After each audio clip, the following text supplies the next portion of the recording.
I know.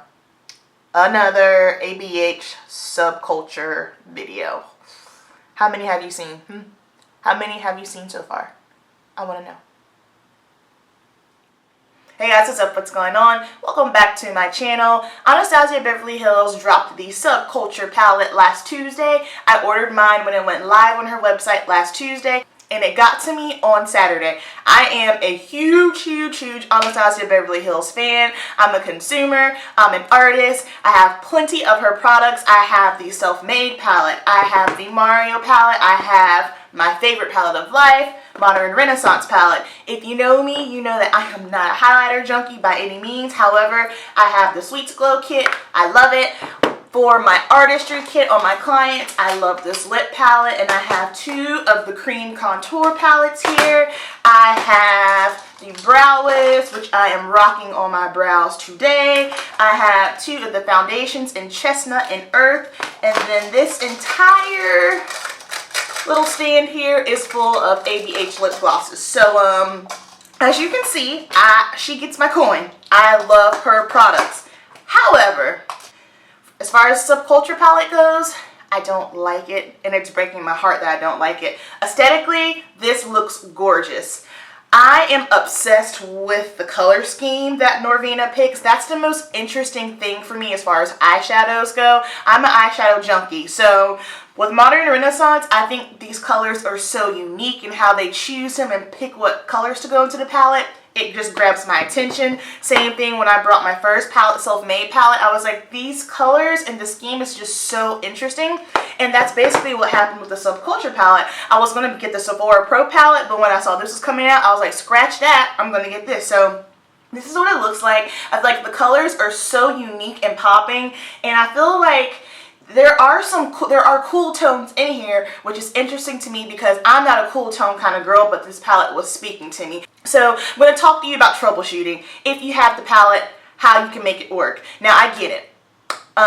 You shouldn't have to make it work. However, that's just the situation I'm in right now. I did contact Anastasia Beverly Hills Orders online saying, hey, have the palette.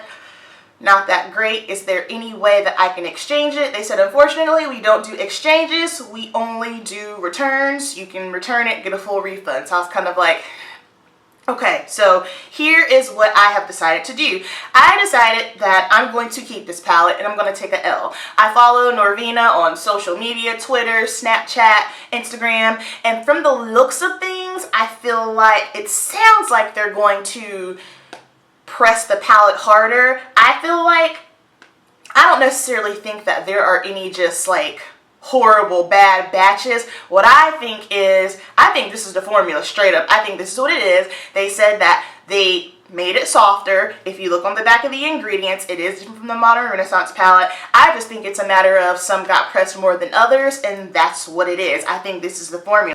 So if you're someone that is wanting this palette, I suggest wait for it to come out in stores, go in, hold it, look at it, swatch it, take a brush, sweep it on your arm, see how it is for yourself. So what I'm going to do is, since they are going to, I guess, press them harder, I'm going to wait a couple of weeks, couple of months, buy it again, and then I want to do a comparison to see if there's any difference between mine that I got on the launch date and the newer one.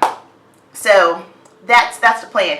Troubleshooting how to make this work. Yes, I agree, you shouldn't have to make it work. So if you're someone that, like I said, hasn't bought it and you want it, wait for it to come out in stores. If you're someone that you have it and you just absolutely hate it, return it. If you're someone like me, it's like, you know what, I like the colors, let's see what we can do, let's see how we can make it work, this is for you.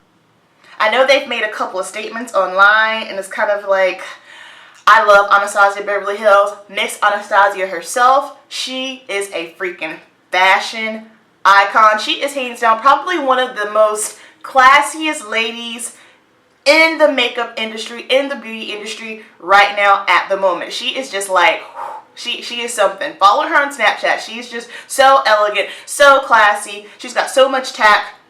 However, just kind of like, it just made me like want to like ball up and die inside, just simply because as a content maker, I know what it's like. I'm not a huge YouTuber by any means, but I know what it's like when I work hard on a video and I think it's going to do really well and it doesn't. I know what it's like from a hairstylist standpoint where I'm working on a hair color and it just doesn't come out as good as I want. I know from a makeup artistry standpoint when I'm working with someone and their skin, I just can't get things to just settle right on their skin. Things do happen. I understand it. However, I am still going to continue to purchase from Anastasia Beverly Hills just simply because that is my favorite brand.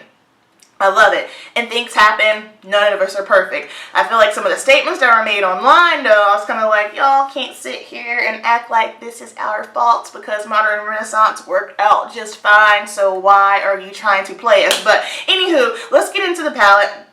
Like I said, I've seen plenty of looks and reviews on this online, and from what I have seen, this looks bomb on fair-skinned people. I've seen fair-skinned guys, fair-skinned girls, and I'm like, yes. And I have seen a few women of color, I'm like, okay, but in my opinion, I think it just looks better on fair skin, and I'm wondering if that's just simply because it's cool tone. I don't know, you guys tell me what you think, but let me zoom you in, and I'm going to show you why this palette did not work for me, and then I'm going to show you how I make it work. So first of all here, put a little primer on it. My issue with this palette is not the kickback, it's not the style back. If I hear the word kickback one more time, I am going to pull what little bit of hair out that I have. And hey y'all, my hair is growing. The length, y'all, it's growing. Anyhow, I'm just like, I don't want to hear the word kickback for the rest of 2017. Like, I mean it. So my issue is with colors like Edge and New Wave, when I put them on, initially, they're fine. And then once I start blending them out, I'm like, hey, where are you? Where'd you go? So I'm going to take the brush that comes with the palette because I like that brush. And I'm going to first go in with Edge. And I'm just going to do one tap. And so when I put it on, boom, there she go. And then once I start blending her out, it's like, oh, okay. It's like it's gone. So same thing again. I'm going to tap in and put it on. There it is. And then blend, blend, blend, and it's gone. I'm going to do the same thing with New Wave on my other eye. Hope I'm staying in focus here. I'm going to put one tap. Put it on my eye. These colors are tricky because in the pan, they look like one color, but then once I put them on my eye, it's like they change. So this is my issue with these two colors. It's just like they blend so much that you blend them away. Now I know when working with eyeshadows, you put them on, you blend, blend, blend, and you do tend to lose pigmentation, but it shouldn't just totally disappear like that. So that had to be kind of like, what's the tea? What's good? So let me wipe this off, and then I want to show you guys something else. Well, I can actually go over it because it ain't here. So my issue with the color like Axis and the deeper colors, I put them on my eye, put them on, and they're there. And then once I start blending them out, it's like the first the two swipes, you can blend it, and then after that, it's a lot of work. And I feel like, as far as the pigmentation goes, it's almost kind of translucent-like to me. It doesn't look like a well-blended shadow. I feel like it's so powdery that you put it on, and then once you start moving it 2 to 3 times, it makes some of the shadow come off, and I feel like I'm not left with a shadow. I feel like I'm just left with a stain on my eye. And then it's just kind of like, once you get here, you can't blend it. Like, it's a lot of work, and I feel like people that are buying the palette, regardless if you're a consumer, novice, or makeup artist, it's just like, I've been doing makeup for 5 years. I know how to blend eyeshadow, and it shouldn't be that we have to learn a new technique to make an eyeshadow work. I feel like any woman off the street that wears makeup should be able to put this on and go about her business. I know plenty of people that own the Modern Renaissance palettes, and they are not makeup artist by any means, and it works just fine. So, and I am all for learning, especially any new makeup techniques. However, I feel like I shouldn't have to treat one palette a certain way, and that just kind of lets me know right there, like, okay, there's a formula glitch with it. I was like, we shouldn't have to learn new techniques just to make this palette work. Let me go ahead and show you guys how we can make this bad boy work. I'm using the NYX white base. I don't recommend using a concealer because I feel like if it's too wet, it'll just kind of grab and make it dark and be patchy. So use something that's really tacky or even a glitter glue as your base. I find that works pretty good. I use this palette as a pigment. I don't find these colors to be blendable in the crease whatsoever, so I just pulled Real Gar from Modern Renaissance as my transition crease color. Use whatever color you want, but that's just my little bit of advice. If you use it as a pigment and pack it on, it'll work 1,000 times better for you. Starting off with this burgundy tone here called All Star, I have found using a pencil brush is key because it is smaller and it will not pick up so much pigment. Now in the crease typically I would swipe it. Do not swipe. Press. Press, press, press. Pressing will be your best friend. I'm just pressing this all along the crease to give me a little bit more definition and more dimension in there. And I'm talking with the softest hand possible with the 217 just to blend the transition in All Star. Next, I'm going in with Untamed here in a MAC 247 brush. It's a flat brush. I am going to pack this about 3/4 away on the lid. Again, like I said, y'all, do not swipe. Treat it like a pigment. Press, press, press. Pressing will make your life so much easier. Also, while pressing, you will get so much pigmentation and nothing will fall. You get the true color, I feel, this way. And then just to keep it interesting here, I want to kind of create a little bit of a cat eye, so I am taking an angle brush, following the shape of my eye, again, pressing that on to kind of set me up for my guide, and just continuing on to follow, align the crease area to press everything on. At this point, I would go with my MAC 224 to blend all of that together. However, I'm going right back with my pencil brush and a little bit of All Star, and I am just lightly grazing over the Untamed. This is where it gets tricky because if you try to do a hard blend to blend those two colors together, it will get darker, deepen, muddy, and patchy. So a little swipe and then press to blend. Up next, we're going to go in with this shimmer tone here called Adorn. I have no issues with the shimmers. Pack them on like you would do any other shimmer, and I'm just going to go ahead and cover up the remainder of the eye space that is left, and then lightly grazing over the Untamed just to kind of give it a little bit more of a blended look.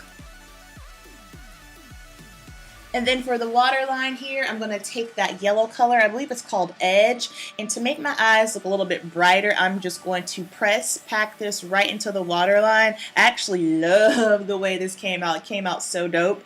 And then right up under the yellow, we're going to go in with Axis here, and we're just going to follow it up just to help bring in more dimension to the eye.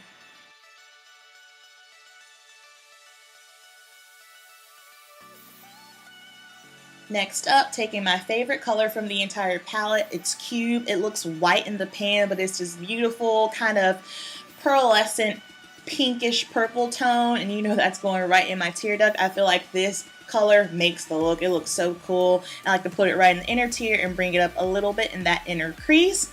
Next up, grabbing a clean Anastasia brush that I have here, and I forgot to show you guys the shade Roxy. I'm just going to take that brush and we're just going to lightly graze up under there just to kind of blend everything together.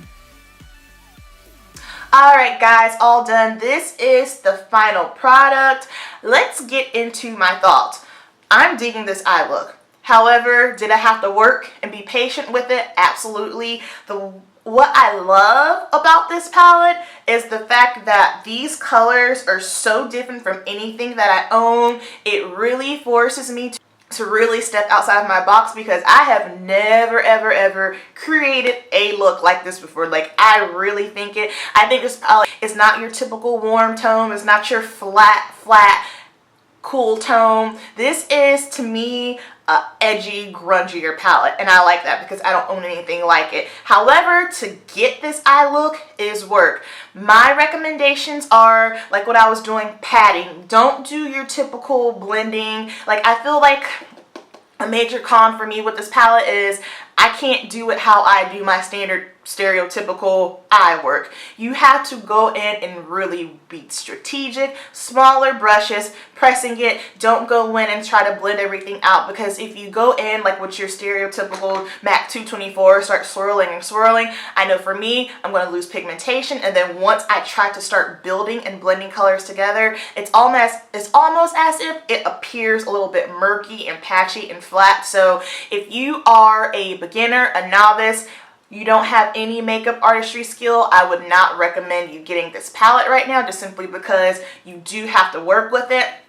Something that I'm not a fan of, it's like I want my shadows to be pigmented. Like the Modern Renaissance and all the other palettes that I have by ABH, totally fine. I like to work it up and build and build and build my color on and build my color payoff. With this, it gives you way too much, way too soon. It's just kind of like, shoot, like, what is going on? So I'm not a fan of that. So that basically is going to be it as far as my final thoughts. Like I said, I'm still going to purchase from ABH. I love just their whole aesthetic, how they create products. Do your own research, go to the store, touch it, feel it, smell it, swatch it, get a brush, dip it in, see how it looks on you, on your complexion, and just be aware that how things look on other people, how things look on me, it might look for you, and also keep in the back of your mind, you know, your blending skills. Am I okay? Do I have the time? This is not a palette where you can do a quick look. Alright guys, so that is going to conclude this video. I hope you guys enjoyed it, and I will see you in my next one. Bye!